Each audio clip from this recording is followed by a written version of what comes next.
Yang kedua, puasa 10 hari daripada bulan Zulhijjah. Karena bulan Zulhijjah ini memang termasuk bulan yang dimuliakan oleh Allah Subhanahu wa taala. Pertama, di sana ada hari Tarwiyah, ada hari Arafah, ada hari kurban, ada talbiyah, ada pelaksanaan haji dengan segala manasiknya. Maka puasa sunnah di bulan Zulhijjah merupakan amalan yang sangat utama dan besar pahalanya dalam pandangan Allah Azza wa Jalla. Sebagian ulama menjelaskan, man shoma hazihil ayyam akramahullahu bi asyri asya'in. Siapa orang yang melaksanakan ibadah puasa sunnah pada hari-hari 10 di bulan Zulhijjah ini, Allah Subhanahu wa taala akan memuliakannya dengan 10 macam perkara. Saudara, ini keuntungannya. Yang pertama, orang yang puasa di hari-hari 10 bulan Zulhijjah diberikan al-barakah fi umrihi, diberikan keberkahan pada umurnya. Setiap kita ingin memperoleh umur yang berkah. Umur yang berkah itu yang bagaimana? Apa yang jumlahnya panjang? Mungkin. Tetapi yang jelas, umur yang berkah ini adalah umur yang bisa dipertanggungjawabkan di hadapan Allah Subhanahu wa taala. Al-Quran menjelaskan, pertama, may yattaqillaha yaj'al lahu makhraja. Barang siapa yang bertakwa kepada Allah Subhanahu wa taala, maka dia akan diberikan makhraja. Makhraja itu jalan keluar dari segala macam kesulitan. Jalan keluarnya ada saja. Menurut ukuran kemampuan dia tidak mungkin, mustahil, tidak bisa, mana mungkin. Tapi pada waktunya ada saja jalan keluarnya. Termasuk jenis yang yaj'al lahu makhraja. Orang yang bertakwa kepada Allah selalu diberikan jalan keluar dari segala kesulitan yang dihadapinya. Siapa sih orangnya yang tidak pernah sulit dalam hidup ini? Siapa orang yang tidak pernah mengalami kesulitan? Tapi kadang orang menilai, itu kelihatannya hidupnya enak aja ya, kayaknya gak pernah mengalami kesulitan. Sebenarnya bukan tidak pernah mengalami kesulitan, Allah selalu memberikan jalan keluar dari segala kesulitan yang dihadapinya. Lah kalau Allah yang memberikan jalan keluar, tentu sangat mudah sekali. Orang yang bertakwa diberikan jalan keluar dari segala macam kesulitan. Satu. Yang kedua, wa yarzuqhu min haitsu la yahtasib. Dia akan diberikan rezeki oleh Allah dengan jalan yang tidak disangka-sangka. Rezekinya datang dengan cara yang tidak disangka-sangka. Gajinya mungkin kecil, tapi penghasilannya gede. Kan itu yang penting.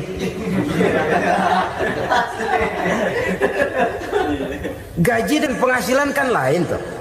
Boleh jadi gaji kecil, asal penghasilan gede, kan nikmat hidup itu. Nah, penghasilan ini ada yang bisa kita perkirakan. Bisa kita perkirakan. Misalnya gaji itu tadi. Kalau saya kerja, gaji saya begini. Ada rezeki yang masuk min haitsu la yahtasib. Tidak kita sangka-sangka, tidak kita duga-duga, tahu-tahu ada saja rezeki. Datang orang bawa persoalan yang mendatangkan hasil. Sebab rezeki, jodoh, maut memang seperti bayangan. Kita uber-uber dia lari, kita diem dia diem. Kan gemesin itu. Bayang-bayang itu begitu. Kita kejar, dia lari. Rezeki juga begitu. Kita diam, dia diam.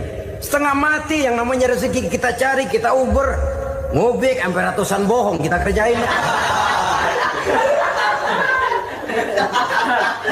Tapi memang belum waktunya, ya sulit untuk tembus. Tapi kadang-kadang giliran kita nongkrong di rumah, datang orang bawain rezeki. Itulah yang namanya rezeki. Tapi ini untuk orang yang bertakwa. Kalau tidak punya kredibilitas takwa, jangan lalu pakai ayat ini.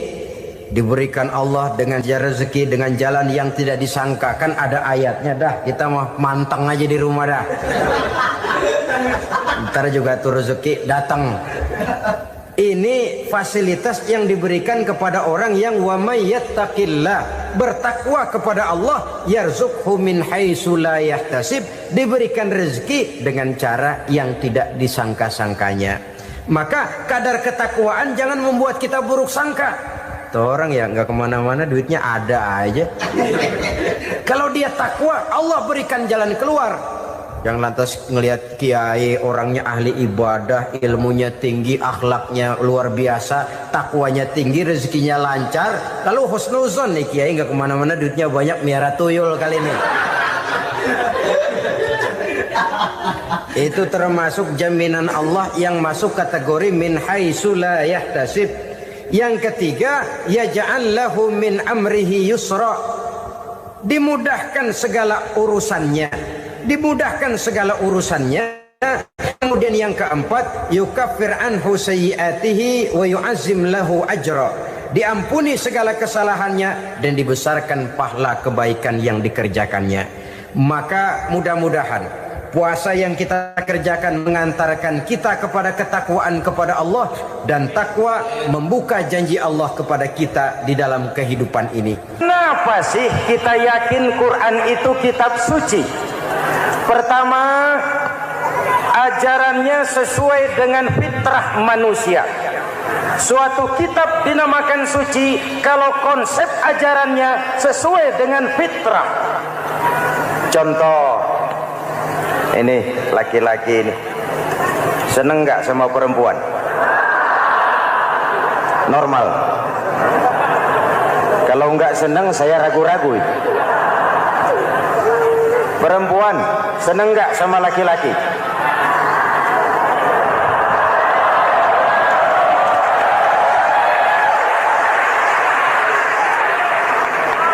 Ini fitrah.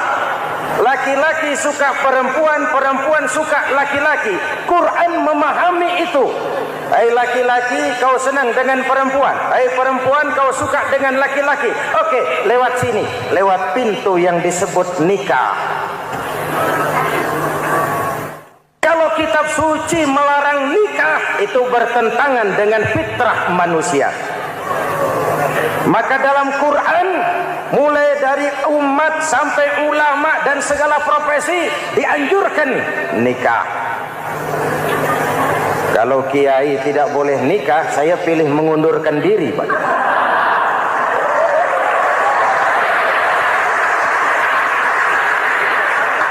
Itu bertentangan dengan fitrah. Lagian mubazir dikasih perabotan nggak dipakai.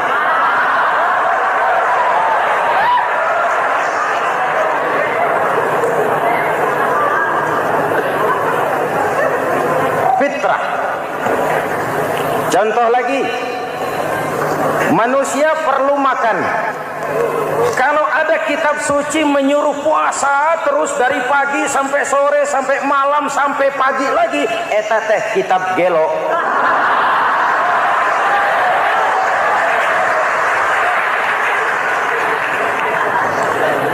Quran sesuai dengan fitrah. Puasa mulai dari imsak sampai datang waktu maghrib. Puasa ngebleng dari pagi sampai sore sampai malam merusak kesehatan. Malam berpuasa boleh bergaul dengan istri. Kenapa? Fitrah. Kalau siang tidak boleh, malam tidak boleh, sebulan penuh panas kepala.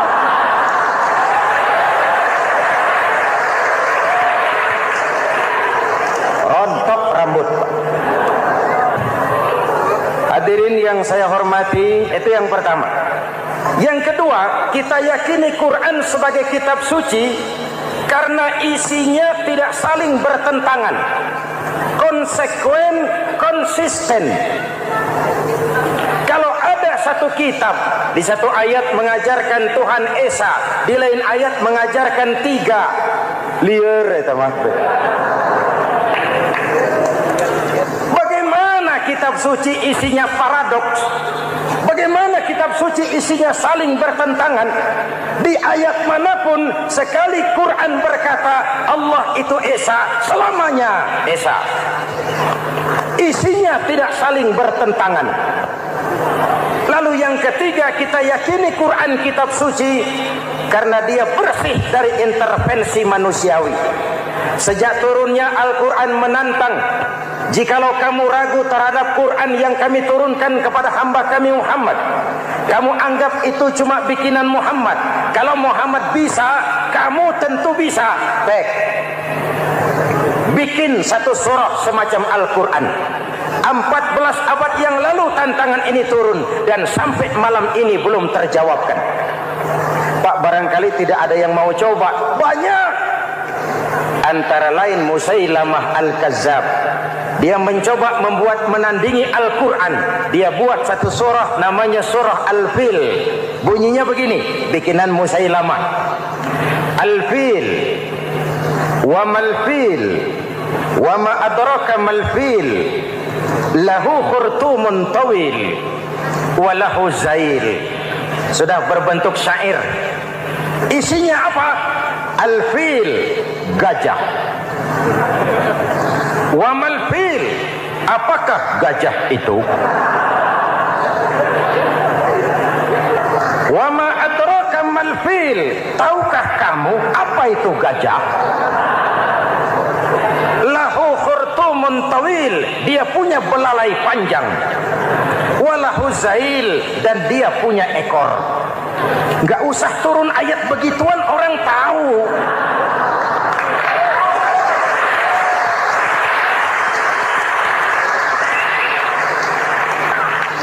Kalau redaksi mendekati, maka isi jauh panggang dari api. Kitab suci bersih dari campur tangan manusiawi. Maka Al-Quran, ke bahasa apapun dia diterjemahkan, naskah aslinya tetap ikut. Dia boleh diterjemahkan ke bahasa Sunda, bahasa Jawa, bahasa Padang, bahasa Inggris, bahasa Jerman, bahasa Belanda, naskah aslinya tetap ada. Kenapa? Bahasa ke bahasa perbedaannya sering frontal. Kalau dari gelas menjadi gelas, eta mah caket. Dari lamp menjadi lampu, itu masih serumpun. Tapi cokot Sunda dengan cokot Jawa, itu jauh bedanya. Atos Sunda dengan atos Jawa, itu jauh. Ulama Sunda sama ulama Jawa nggak pernah akur kalimat atos ini.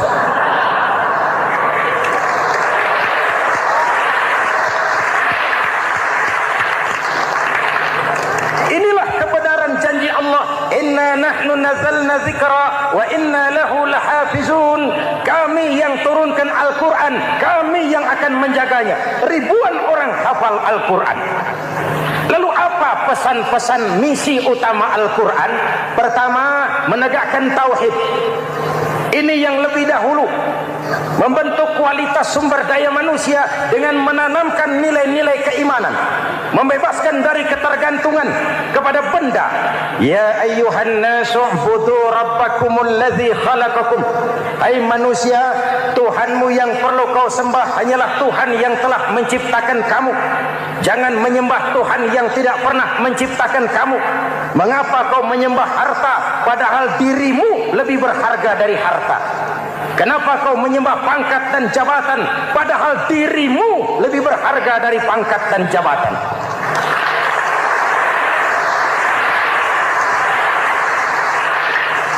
Diajak rasio berpikir, Tuhanmu yang perlu kau sembah hanyalah Tuhan yang menciptakan kamu. Dan Tuhan yang menciptakan kamu itu Tuhan yang lam yalid wa lam yulad, yang laisa kamislihi syai'un, dan itulah Allah Subhanahu wa taala. Ayo orang teh, ayeuna teh. Boleh pakai teh.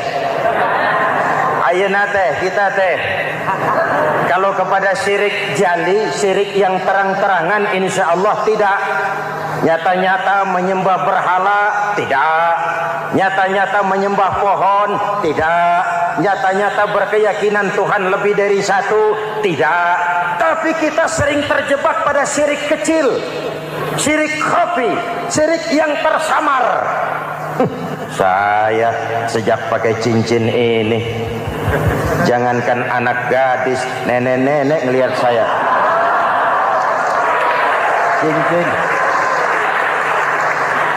Jangankan anak gadis, nenek-nenek lihat saya lemes cincin. Ini saya sejak ada perkutut di rumah ini dagang lancar perkutut. Ini Ramadan, bulan penempaan nilai-nilai keimanan. Misi utama Quran menegakkan tauhid, memerangi kemusyrikan, membebaskan manusia dari ketergantungan kepada benda. Dari situ kualitas sumber daya manusia dimulai. Saya sering ungkapkan selama ini sistem pendidikan kita cuma mengisi otak, bukan membentuk watak. Otak diisi segala macam ilmu, tapi hati kosong, agama rapuh, akhirnya moral rendah. Muncul manusia-manusia yang pintar, cuma sayang tidak benar. Indonesia kita bangkrut, Indonesia kita terpuruk, Indonesia kita sakit sekarang ini kan ulahnya orang-orang yang pintar tapi tidak benar.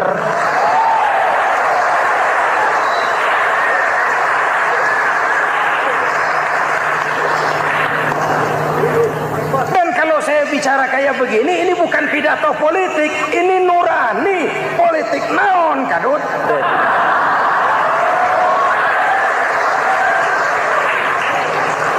Ini nurani, ini tanggung jawab sebagai anak bangsa.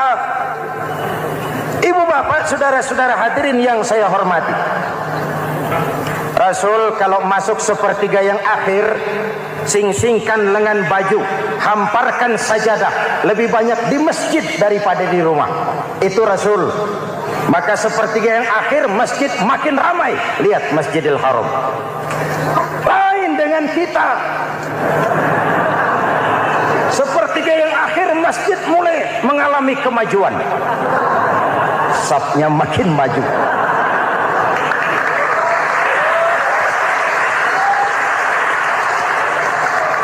Pasar ramai, terminal beludak. Padahal sepertiga yang akhir itu puncak. Padahal di situ nilai tambah. Dan anggap ini Ramadan terakhir yang diberikan Allah kepada kita. Kenapa? Memang tidak ada jaminan tahun depan ketemu Ramadan lagi.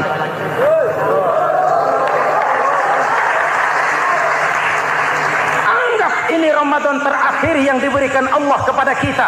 Tidak ada jaminan tahun depan Ramadan akan ketemu lagi. Tidak ada jaminan. Manfaatkan peluang ini untuk melakukan pemutihan. Semua kita melakukan introspeksi. Tidak tahu kita Ramadan tahun depan nanti masih ketemu apa tidak. Sebagaimana kita tidak tahu kita masih hidup atau tidak. Hadirin yang saya hormati, misi kedua Al-Quran, persaudaraan, kebersamaan atas dasar keadilan dan kebenaran. Manusia bersuku-suku, ya. Manusia berbangsa-bangsa, memang itu diakui oleh Al-Quran. Inna khalaqnakum min dzakari wa untha wa ja'alnakum syu'uban wa qabaila. Kami ciptakan kamu dari laki-laki dan perempuan. Kami jadikan kamu bersuku-suku dan berbangsa-bangsa. Apa tujuannya? Agar kamu saling mengenal satu dengan yang lain. Persaudaraan, kebersamaan atas dasar keadilan dan kebenaran. Yang terlepas dari ras. Dari manapun orang datang, apapun warna kulitnya, dari suku apapun ia dilahirkan, kalau akidahnya sama, itu kan saudara kita.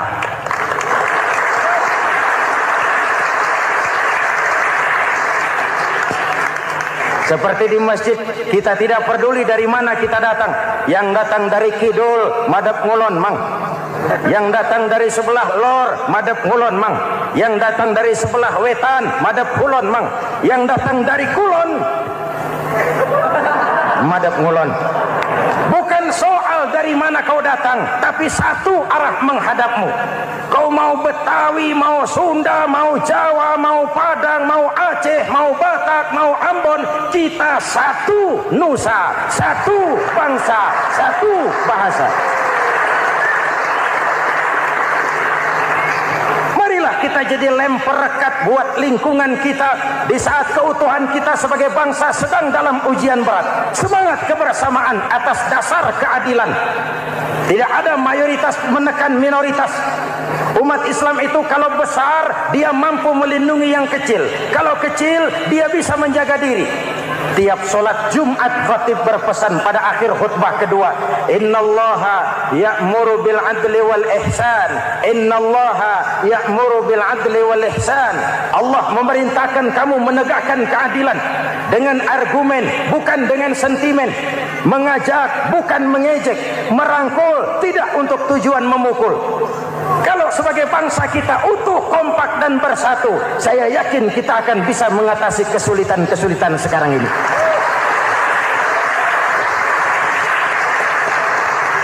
Kan kita prihatin kadang-kadang tawuran antar desa, antar RT, antar RW, antar kecamatan, sampai antar elit di atas. Makanya saya ulang lagi pesan ini. Kalau elit di atas tawuran, jadilah penonton yang baik. Saudara-saudara kaum muslimin yang saya cintai, kita prihatin, kita seakan tercabut dari akar budaya kita sebagai bangsa. Kenapa kita yang berfalsafahkan Pancasila, kenapa kita yang berketuhanan yang Maha Esa tiba-tiba jadi beringas dan brutal? Ada maling ayam ketangkap, disiram bensin, dibakar hidup-hidup. Kok kita bisa begitu? Street justice, pengadilan jalanan mulai tegak. Iyalah kita tidak puas dengan kerja aparat kita, tapi jangan main hakim sendiri. Ini negara, bukan hutan.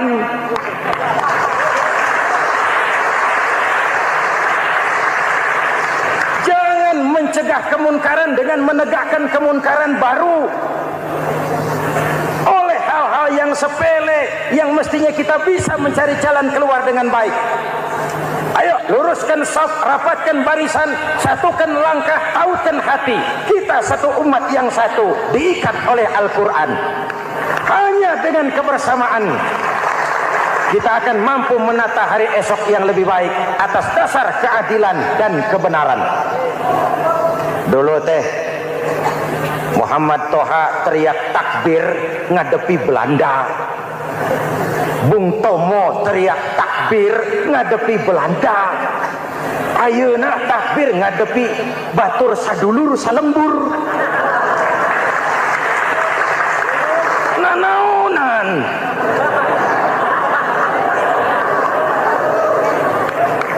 Bung Tomo teriak takbir, Muhammad Toha teriak takbir. Yang dihadapi jelas penjajah Belanda. Kita ngadepi saudara sendiri, Allahu Akbar. Yang sana teriak, Allahu Akbar. Setan tepuk tangan di tengah. Yuk kita rukun yuk. Kita kompak yuk. Kita bersatu yuk. Kita pulang yuk.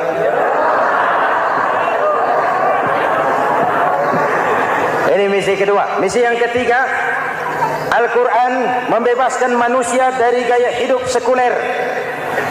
Quran mengingatkan, awas bung, ada hidup sesudah mati, ada akhirat sesudah dunia.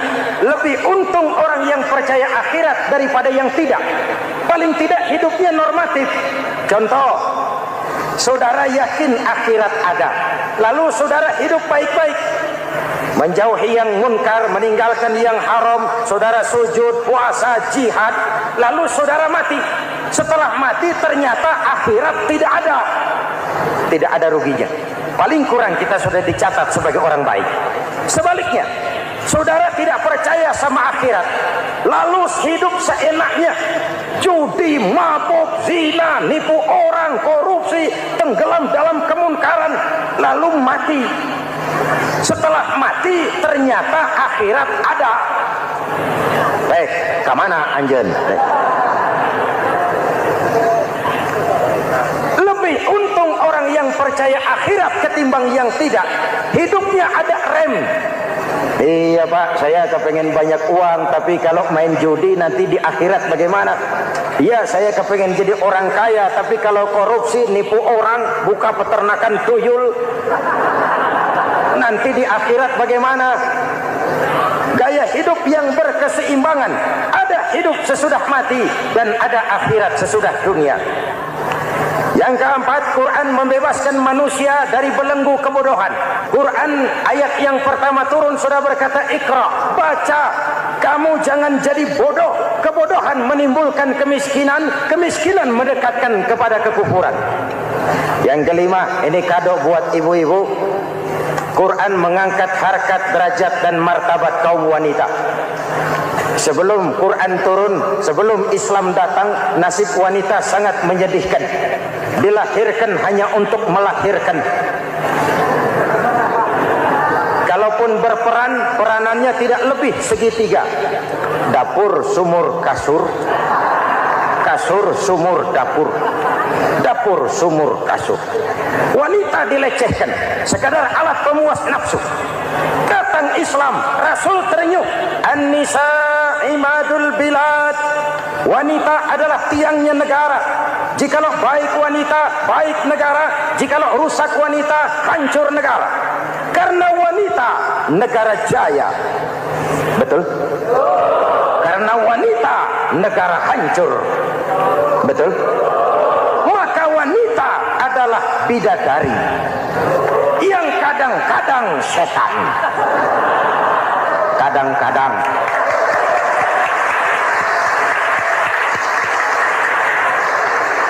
Ini yang hadir di sini bidadari semua. Ibu bapak, saudara-saudara hadirin yang saya hormati. Lalu bagaimana sikap kita terhadap Al-Quran? Quran sendiri menjelaskan, "Tsumma awrathnal kitaba alladzina istafaina min ibadina." Kemudian kami wariskan kitab Al-Quran yang kami pilih buat hamba-hamba kami yang terpilih. Luar biasa. Umatnya umat pilihan, Rasulnya Rasul pilihan, kitabnya pun kitab pilihan. Kami wariskan Al-Quran kepada hamba-hamba kami yang kami pilih. Bagaimana sikap mereka setelah menerima Al-Quran? Terbagi tiga. Pertama, faminhum zalimun linafsihi. Di antara mereka ada yang setelah menerima Al-Quran lalu zalim kepada dirinya sendiri. Diterimanya Al-Quran dengan lidahnya, tapi ditolak dengan perbuatannya. Mulutnya menjunjung Al-Quran, perbuatannya menginjak Al-Quran.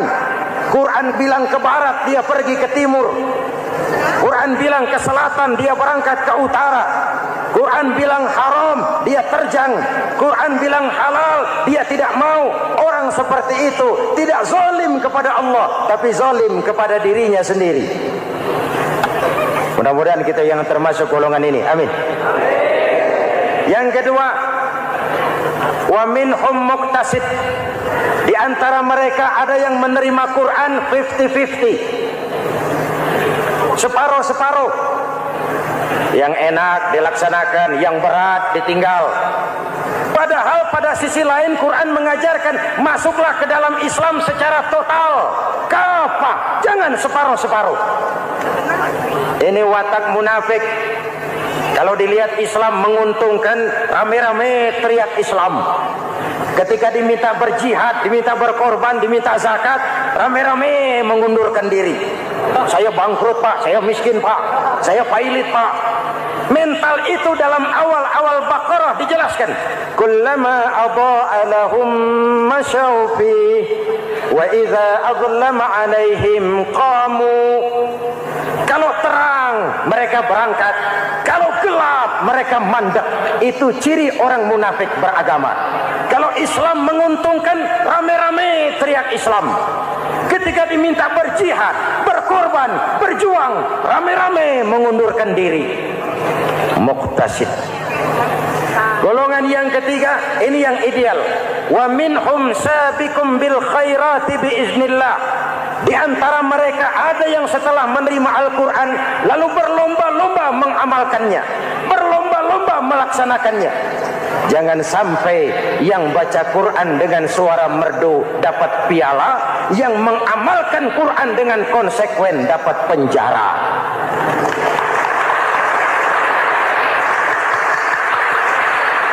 Itu ironi, itu menyedihkan, itu memilukan, dan itu memalukan. Pilihan terserah kita.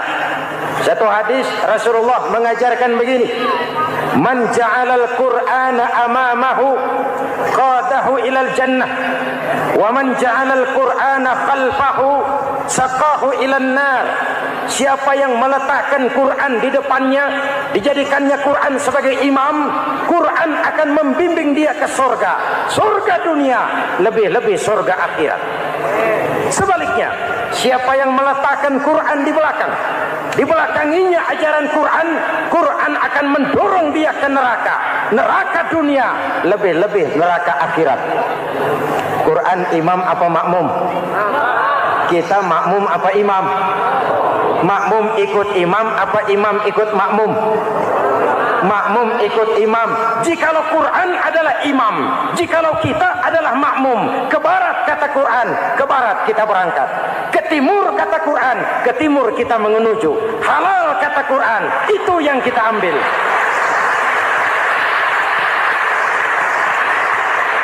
Mari kita jadikan Ramadan sebagai bulan di mana sedikit demi sedikit kita berupaya kembali menjadi generasi yang Qur'ani.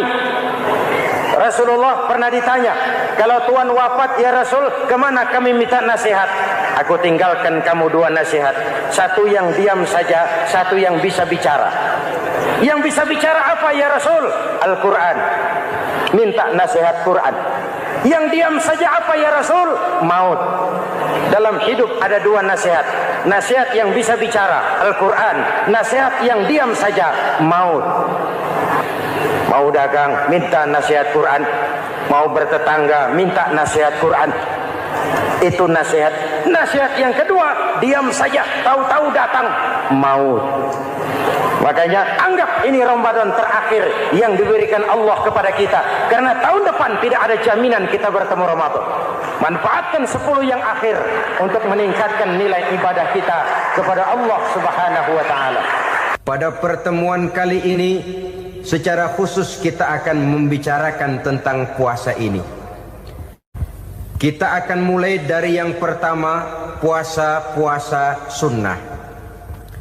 Sebagaimana yang kita maklum, sunnah adalah satu perbuatan yang apabila kita kerjakan berpahala, tapi apabila kita tinggalkan tidak merupakan dosa. Hanya saja ia merupakan barometer dan ukuran daripada orang-orang yang cinta kepada sunnah itu sendiri. Ada banyak jenis puasa-puasa sunnah ini.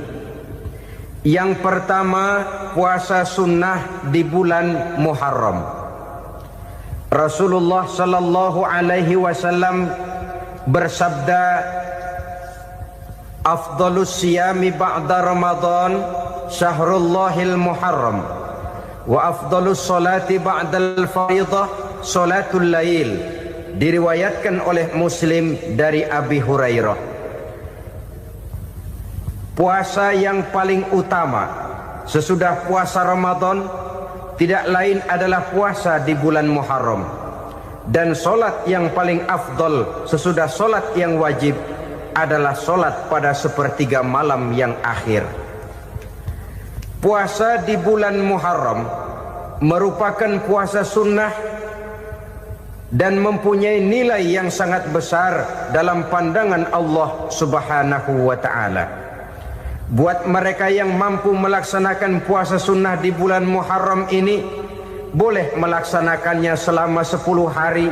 Hari yang pertama boleh juga 3 hari saja, atau setidak-tidaknya 1 hari daripada bulan Muharram.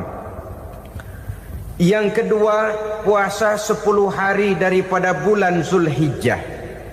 Karena bulan Zulhijjah ini memang termasuk bulan yang dimuliakan oleh Allah Subhanahu wa taala.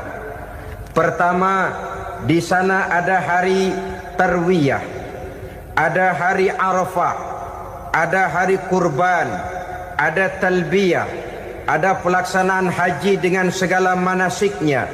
Maka puasa sunnah di bulan Zulhijjah merupakan amalan yang sangat utama dan besar pahalanya dalam pandangan Allah Azza wa Jalla. Sebagian ulama menjelaskan, man shoma hazihil ayyam akramahullahu bi asyri asya'in.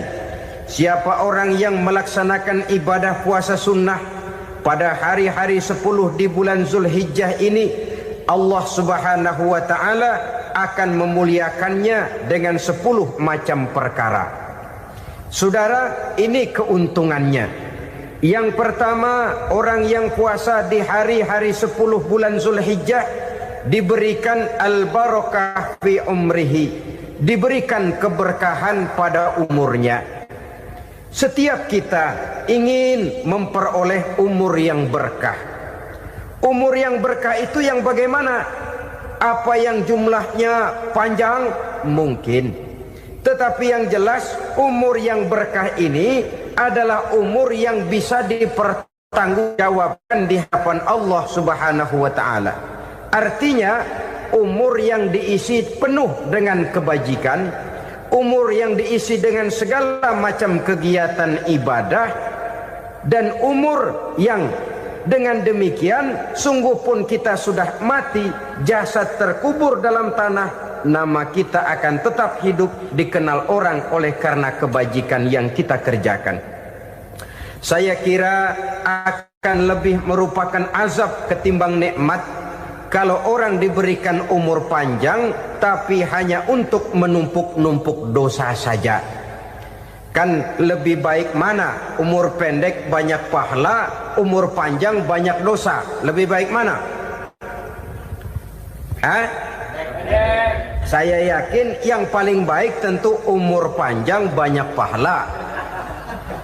Paling sial umur pendek dosa melulu. Sudah diberikan umur pendek, tidak seberapa, dosa berlipat ganda. Itu kalau orang kampung bilang tekor namanya. Rugi. Umur pendek hanya untuk menumpuk-numpuk dosa. Boleh jadi kalau umat-umat zaman dulu, saudara, mereka diberikan umur panjang. Nabi Adam, kita tahu Nabi Adam itu 2000 tahun umurnya. Nabi Nuh 950 tahun.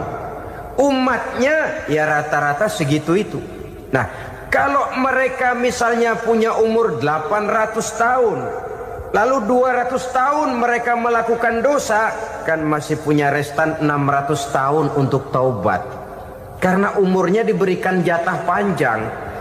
Kita ini oleh Allah Subhanahu wa taala, umat Nabi Muhammad ini umurnya pendek-pendek.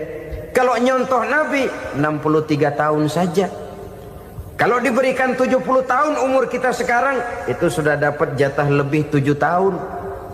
Alhamdulillah bahwa Allah memberikan saat-saat, waktu-waktu, tempat-tempat yang punya nilai istimewa, sehingga umur yang pendek ini bisa bernilai panjang. Nilai ibadahnya bisa bernilai pahala seperti umat yang berumur panjang dahulu itu.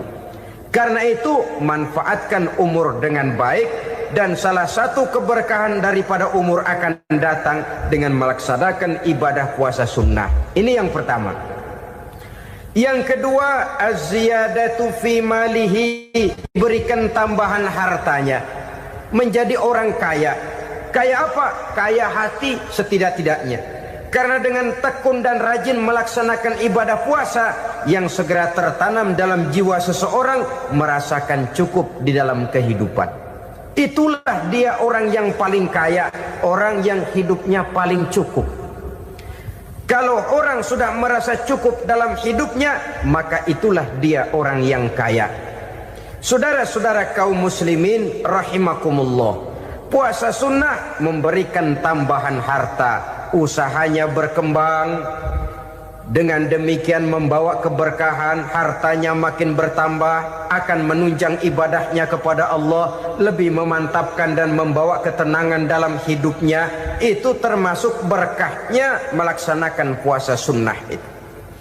Yang ketiga, al-hifzu fi iyalihi, diberikan penjagaan, perlindungan terhadap keluarganya, anaknya sehat, sanak famili dan handai tolannya terjaga dan terpelihara dari segala malapetaka, dari segala mara bahaya, kesehatannya terjamin dan terpelihara.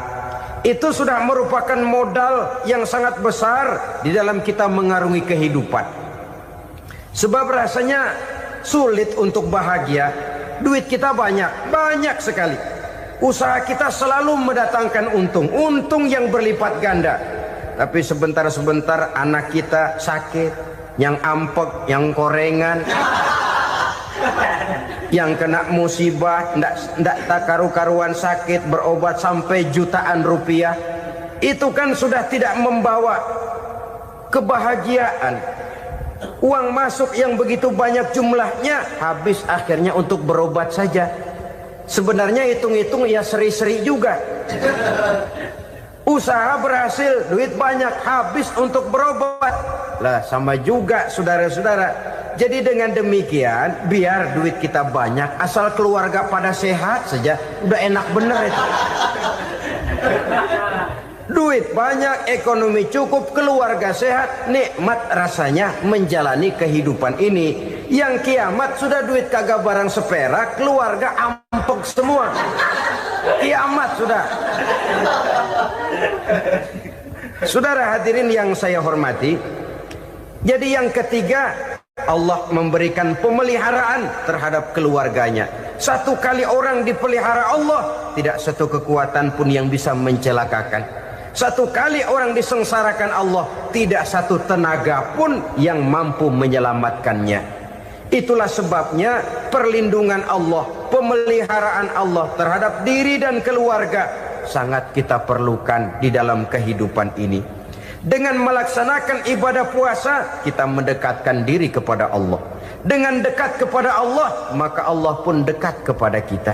Sehingga dalam hadis qudsi dikatakan, ta'arraf ilallahi firraha ya'rifka fi syiddah. Ingatlah kepada Allah di waktu kamu senang, agar Allah ingat kepada kamu di waktu kamu susah. Yang kita laksanakan kadang-kadang sebaliknya. Waktu susah kita ingat Allah, waktu senang kita lupa Allah. Akhirnya nanti pada waktu kita melarat, kebelangsak, susah dan sebagainya, pertolongan tidak akan datang kepada kita. Benar, ta'arraf ilallah firraha ya'rifka fi syiddah. Ingatlah kepada Allah di waktu kamu susah, ingatlah kepada Allah di waktu kamu senang, agar Allah ingat kepadamu di waktu kamu mendapat kesusahan. Umumnya watak manusia memang kalau sudah dapat susah, ingat kepada Allah.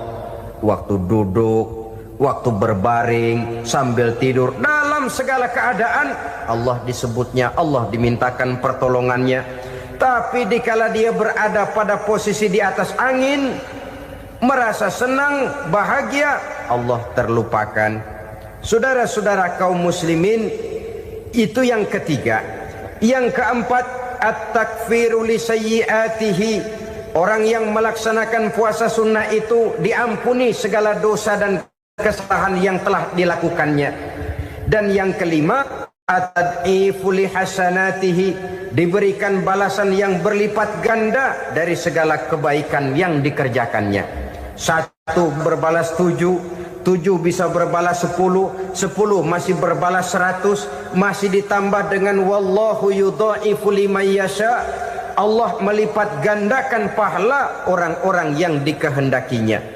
Maka carilah satu kebaikan yang apabila kita kerjakan, dosa akan dihapus dan nilai pahalanya menjadi berlipat ganda. Satu kali kita bekerja, 2-3 pulau bisa kita raih dan kita jangkau. Yang keenam, orang yang melaksanakan puasa sunnah di bulan Zulhijjah, at-tashil li sakarati mautihi, diberikan kemudahan pada saat menghadapi sakaratul maut. Maut a mysterious problem. Dia adalah pintu yang setiap orang pasti akan memasukinya. Bahwa mati adalah mati, itu semua kita tahu.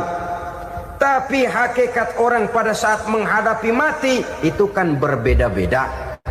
Ada yang matinya itu gampang sekali, persis orang tidur saja, tidak nampak gelisah, tidak bikin susah yang hidup, tidak gelimpangan di tempat tidur, persis seperti orang mau tidur saja.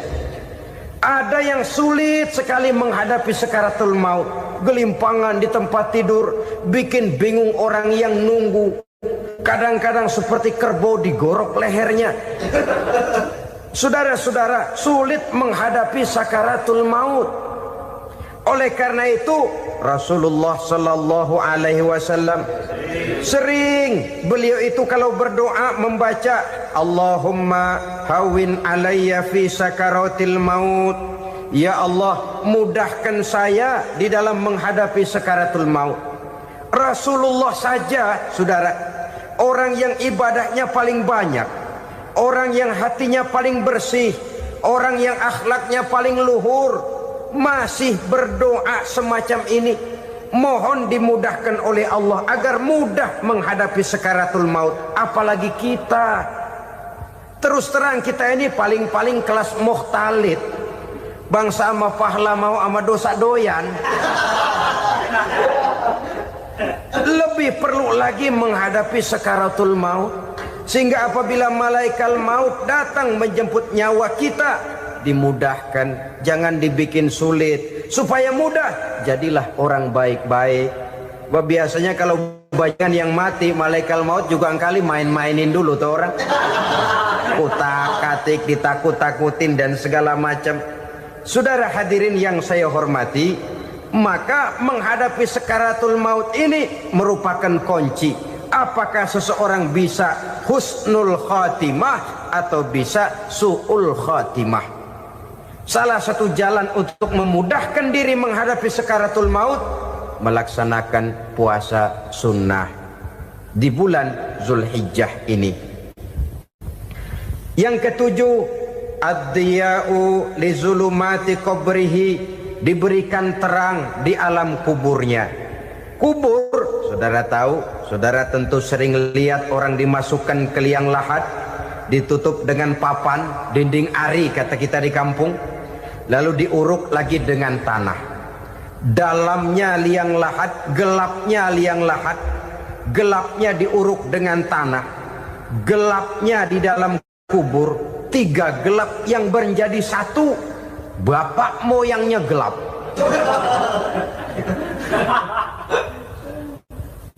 Puasa sunnah ini merupakan terang di alam kubur kita nanti. Yang kedelapan, at-tasqil limizanihi, diberikan keringanan pada timbangan di hari akhirat nanti. Bahwa setelah dibangkitkan dari kubur, setiap kita akan menghadapi perhitungan, akan ditimbang segala macam kebaikan dan segala macam kejahatan yang pernah kita lakukan di dalam kehidupan. Orang yang melaksanakan ibadah puasa sunnah, at-tasqilu limizanihi, diberikan keringanan timbangan hari akhiratnya nanti. Yang kesembilan, an-najah minal bala, diberikan keselamatan dari segala macam bencana. Dan yang ke-10, as-su'ud ala darajatihi, diberikan ketinggian, naik derajatnya, derajat di dunia, lebih-lebih lagi derajat di akhirat nanti. Ini keutamaan yang diberikan Allah Subhanahu wa ta'ala kepada mereka yang melaksanakan ibadah puasa 10 hari di bulan Zulhijjah menurut penjelasan sebagian dari para ulama kita. Jadi setelah puasa Muharram ada lagi puasa Zulhijjah. Kemudian puasa sunnah yang ketiga, puasa sunnah pada hari Senin dan hari Kamis. Apa sumber hukumnya? Diriwayatkan oleh Imam Muslim dari Abi Qatadah, Rasulullah Shallallahu Alaihi Wasallam ditanya tentang puasa pada hari Senin. Kenapa Rasul melakukan itu? Beliau menjawab, zalika yaumu wulidtu fihi wa yaumu bu'istu au unzila alayya fihi. Hari Senin itu adalah hari di mana aku dilahirkan dan hari di mana aku dibangkitkan. Wahyu pertama turun kepadaku pun pada hari itu. Maka sunnah melaksanakan puasa pada hari itu.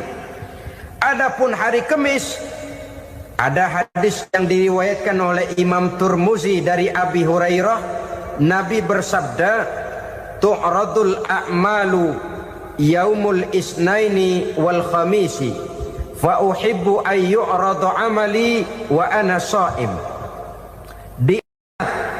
Disetor amal setiap manusia pada hari Senin dan pada hari Kamis. Maka aku ingin, kata Nabi, agar pada saat amalku disetor itu aku sedang puasa. Jadi malaikat itu menurut riwayat ini mencatat dan menyetorkan catatan amalan seseorang pada hari Senin, hari Kamis. Tiap hari Senin amalan kita disetor oleh malaikat. Catatan terakhir tentu yang sedang kita kerjakan. Sehingga yang masuk daftar, saya tinggalkan orang ini, dia sedang puasa. Karena naik catatan amalnya pada hari Senin. Kamis diangkat lagi, catatan paling akhir, saya tinggalkan orang ini, dia sedang puasa. Itu makna fa uhibbu ayyurada amali wa ana shaim. Aku senang kalau pada saat amalku disetor, catatan paling akhir aku lagi puasa. Satu keistimewaan. Alangkah celaka tiap amalan disetor kita sedang berbuat jahat. Senin, Kamis, teler, mabok, judi. Tiap amalan disetor, catatan akhirnya saya tinggalkan si fulan lagi teler. Laporan Senin. Kamis laporan lagi, saya tinggalkan si fulan lagi mirit kartu. Saudara hadirin yang saya muliakan, alangkah jeleknya catatan kita. Oleh karena itu sunnah puasa pada hari Senin dan hari Kamis. Ini amalan sunnah, saudara-saudara. Dan oleh karena ini amalan sunnah, sebagian ulama memberikan penjelasan, walaupun lupa niat, kalau sudah malam itu lupa niat, boleh niatnya sudah siang puasa sunnah ini, dengan catatan dari pagi belum makan apa-apa. Malam saudara lupa, tahu-tahu ingat ini hari Senin, dah jam 10, niatlah jam 10 itu, sah puasanya asal dari pagi belum makan apa-apa.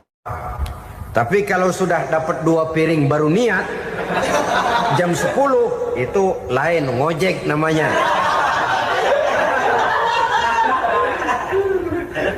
Jadi puasa sunnah yang ketiga, puasa pada hari Senin dan hari Kamis.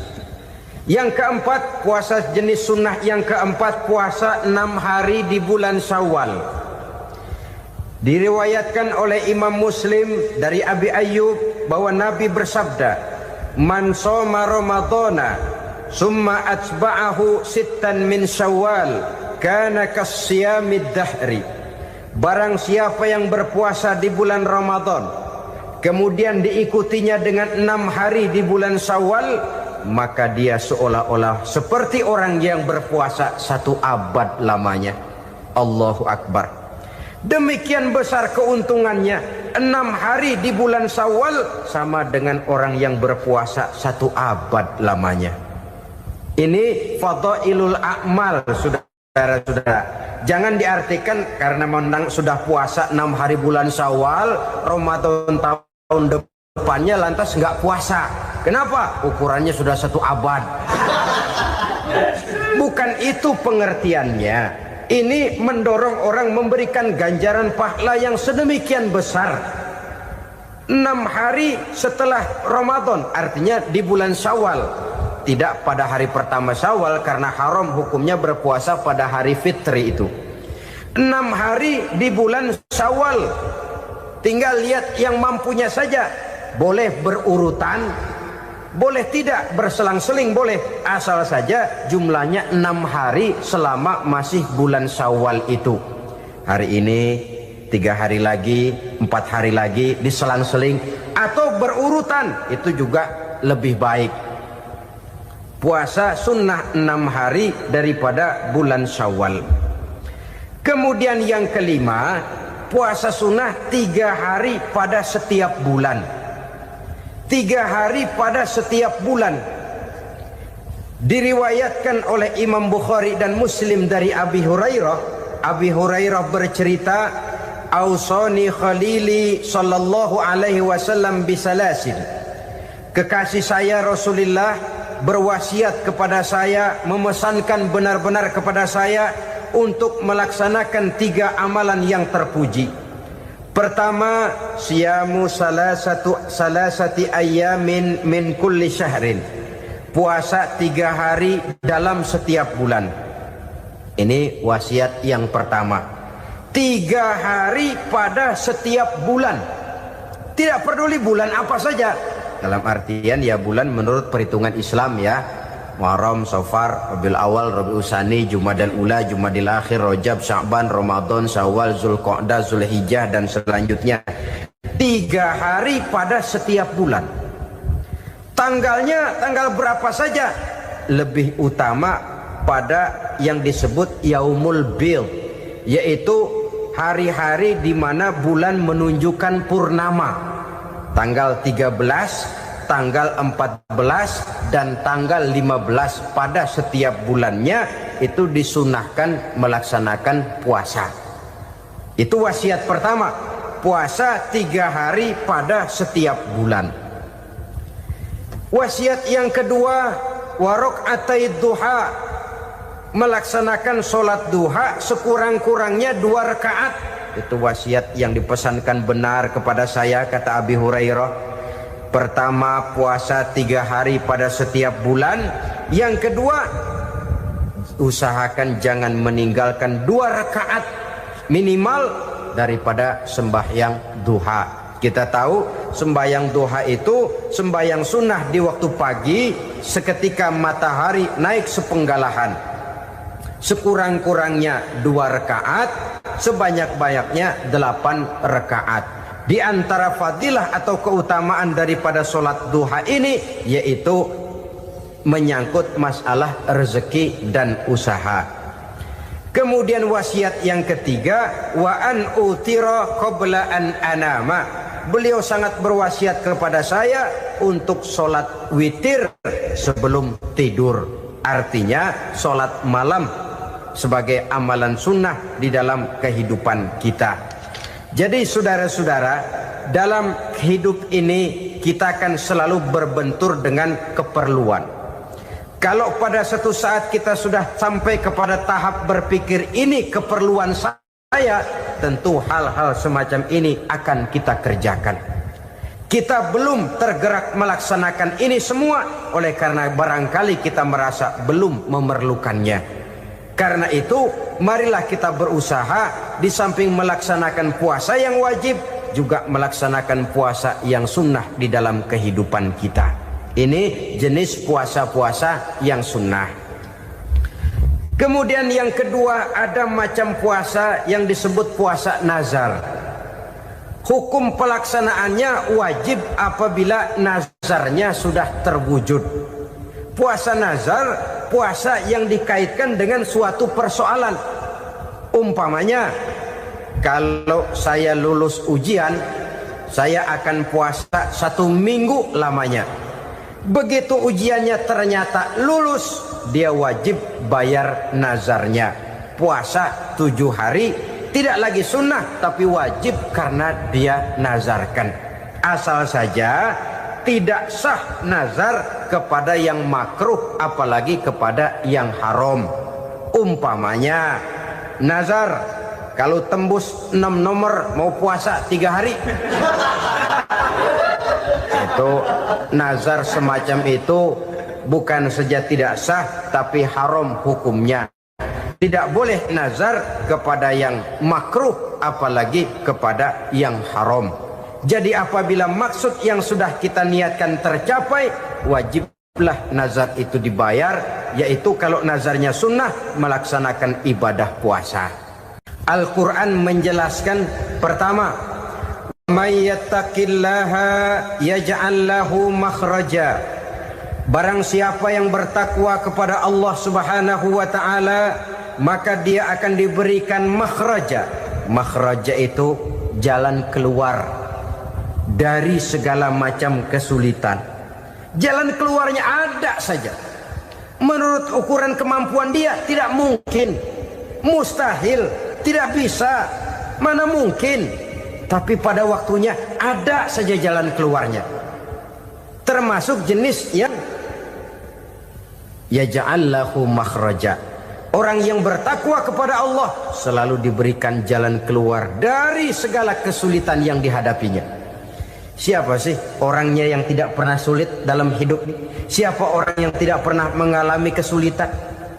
Tapi kadang orang menilai, itu kelihatannya hidupnya enak aja ya, kayaknya gak pernah mengalami kesulitan. Sebenarnya bukan tidak pernah mengalami kesulitan, Allah selalu memberikan jalan keluar dari segala kesulitan yang dihadapinya. Lah kalau Allah yang memberikan jalan keluar, tentu sangat mudah sekali. Orang yang bertakwa diberikan jalan keluar dari segala macam kesulitan. Satu. Yang kedua, wa yarzuqhu min haitsu la yahtasib. Dia akan diberikan rezeki oleh Allah dengan jalan yang tidak disangka-sangka. Rezekinya datang dengan cara yang tidak disangka-sangka. Gajinya mungkin kecil, tapi penghasilannya gede. Kan itu yang penting.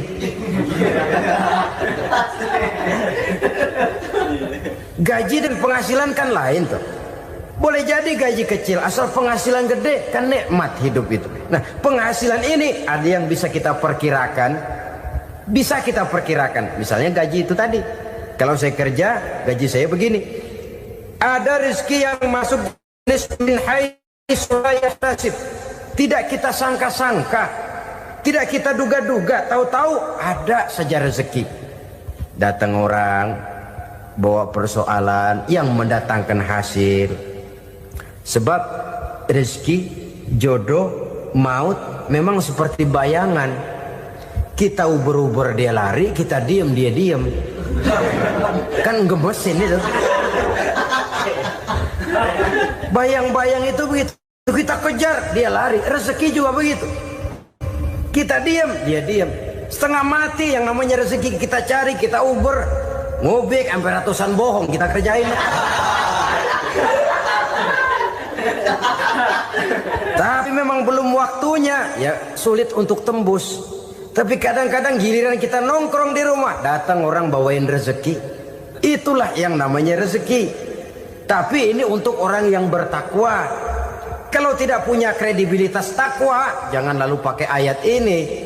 Diberikan Allah dengan rezeki dengan jalan yang tidak disangka. Kan ada ayatnya dah. Kita mah manteng aja di rumah dah. Ntar juga tuh rezeki datang.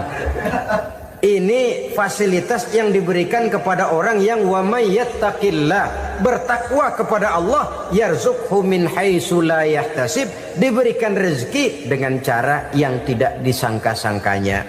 Maka kadar ketakwaan jangan membuat kita buruk sangka. Tuh orang ya nggak kemana-mana, duitnya ada aja. Kalau dia takwa, Allah berikan jalan keluar. Yang lantas ngelihat kiai orangnya ahli ibadah, ilmunya tinggi, akhlaknya luar biasa, takwanya tinggi, rezekinya lancar. Kalau husnuzon nih kiai nggak kemana-mana, duitnya banyak, miara tuyul kali ini. Itu termasuk jaminan Allah yang masuk kategori min haitsu la yahtasib.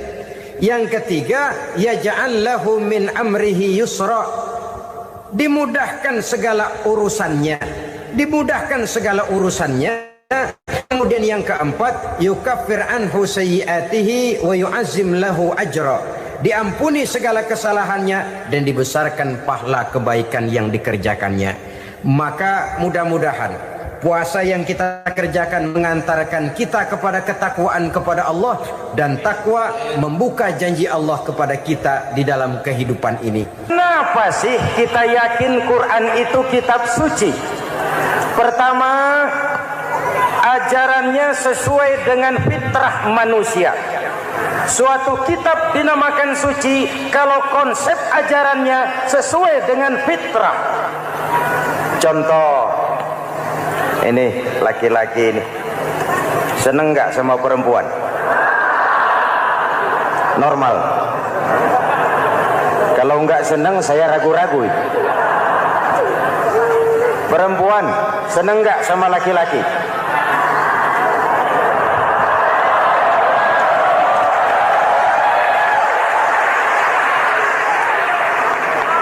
Ini fitrah. Laki-laki suka perempuan, perempuan suka laki-laki. Quran memahami itu. Hai laki-laki, kau senang dengan perempuan. Hai perempuan, kau suka dengan laki-laki. Oke, lewat sini, lewat pintu yang disebut nikah. Kalau kitab suci melarang nikah, itu bertentangan dengan fitrah manusia. Maka dalam Quran, mulai dari umat sampai ulama dan segala profesi dianjurkan nikah. Kalau kiai tidak boleh nikah, saya pilih mengundurkan diri, Pak.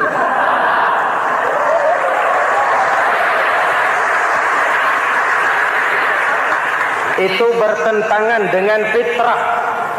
Lagian mubazir dikasih perabotan nggak dipakai.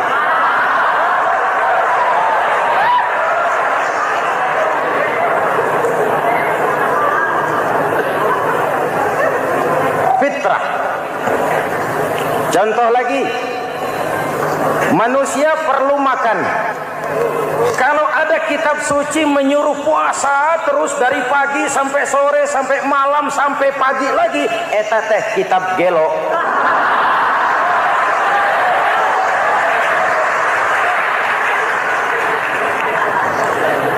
Quran sesuai dengan fitrah. Puasa mulai dari imsak sampai datang waktu maghrib. Puasa ngebleng dari pagi sampai sore sampai malam merusak kesehatan. Malam berpuasa boleh bergaul dengan istri. Kenapa? Fitrah. Kalau siang tidak boleh, malam tidak boleh, sebulan penuh panas kepala.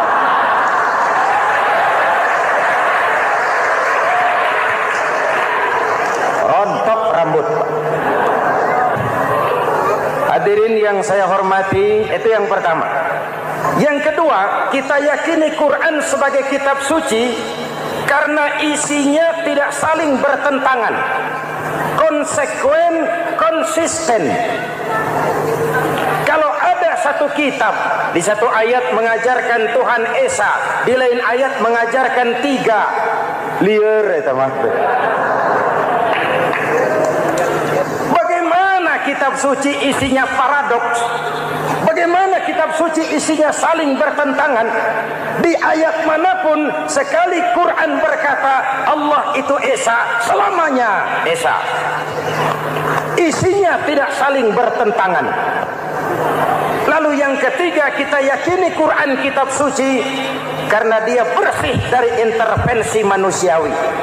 Sejak turunnya Al-Quran menantang, jikalau kamu ragu terhadap Quran yang kami turunkan kepada hamba kami Muhammad, kamu anggap itu cuma bikinan Muhammad. Kalau Muhammad bisa, kamu tentu bisa.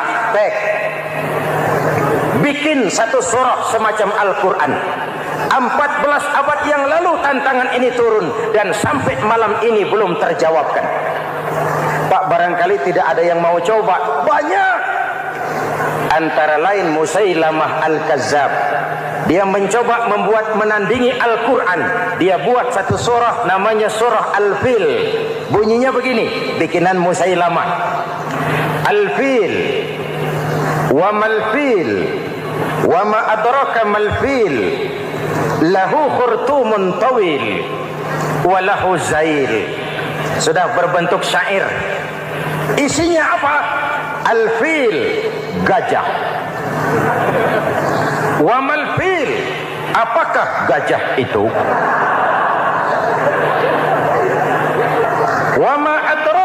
Al-fil, tahukah kamu apa itu gajah? Lahu khurtumun tawil, dia punya belalai panjang. Walahu zail, dan dia punya ekor. Nggak usah turun ayat begituan, orang tahu.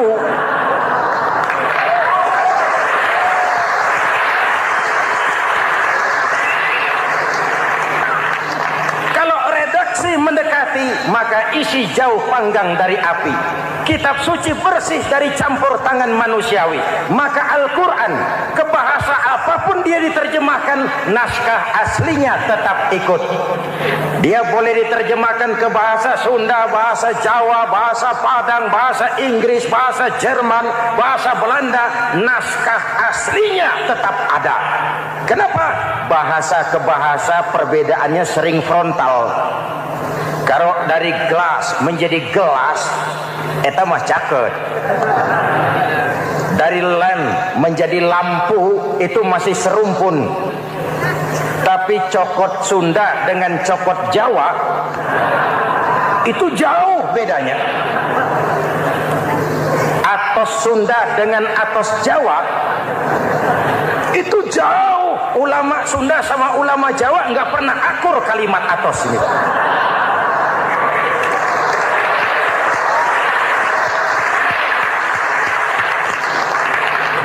Inilah kebenaran janji Allah, inna nahnu nazzalna dzikra wa inna lahu lahafizun. Kami yang turunkan Al-Quran, kami yang akan menjaganya. Ribuan orang hafal Al-Quran. Lalu apa pesan-pesan misi utama Al-Quran? Pertama, menegakkan tauhid. Ini yang lebih dahulu. Membentuk kualitas sumber daya manusia dengan menanamkan nilai-nilai keimanan, membebaskan dari ketergantungan kepada benda. Ya ayyuhan nasu ubudu rabbakumul ladzi khalaqakum. Hai manusia, Tuhanmu yang perlu kau sembah hanyalah Tuhan yang telah menciptakan kamu. Jangan menyembah Tuhan yang tidak pernah menciptakan kamu. Mengapa kau menyembah harta padahal dirimu lebih berharga dari harta? Kenapa kau menyembah pangkat dan jabatan padahal dirimu lebih berharga dari pangkat dan jabatan?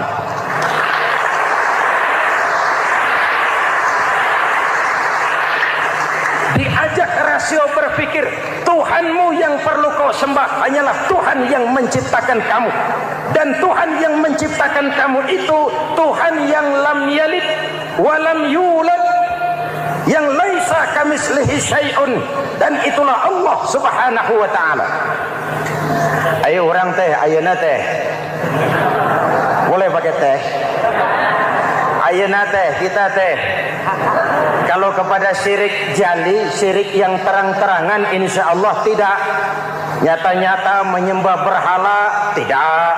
Nyata-nyata menyembah pohon, tidak. Nyata-nyata berkeyakinan Tuhan lebih dari satu, tidak. Tapi kita sering terjebak pada syirik kecil, syirik khafi, syirik yang tersamar. Saya sejak pakai cincin ini, jangankan anak gadis, nenek-nenek ngelihat saya cincin. Jangankan anak gadis, nenek-nenek lihat saya lemes cincin. Ini saya sejak ada perkutut di rumah ini dagang lancar perkutut. Ini Ramadan, bulan penempaan nilai-nilai keimanan. Misi utama Quran menegakkan tauhid, memerangi kemusyrikan, membebaskan manusia dari ketergantungan kepada benda. Dari situ kualitas sumber daya manusia dimulai. Saya sering mengungkapkan selama ini sistem pendidikan kita cuma mengisi otak, bukan membentuk watak. Otak diisi segala macam ilmu, tapi hati kosong, agama rapuh, akhirnya moral rendah. Muncul manusia-manusia yang pintar, cuma sayang tidak benar. Indonesia kita bangkrut, Indonesia kita terpuruk, Indonesia kita sakit sekarang ini, kan ulahnya orang-orang yang pintar tapi tidak benar.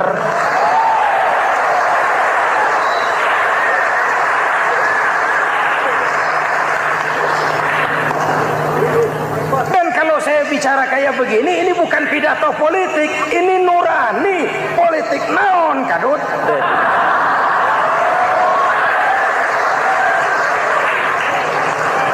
Ini nurani, ini tanggung jawab sebagai anak bangsa.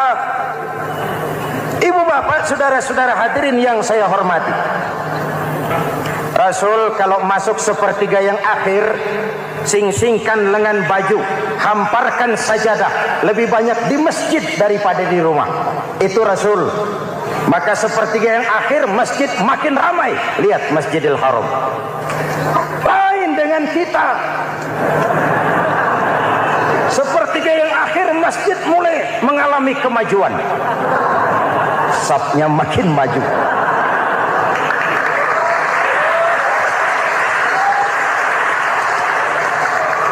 Pasar ramai, terminal beludak. Padahal sepertiga yang akhir itu puncak. Padahal di situ nilai tambah. Dan anggap ini Ramadan terakhir yang diberikan Allah kepada kita. Kenapa? Memang tidak ada jaminan tahun depan ketemu Ramadan lagi.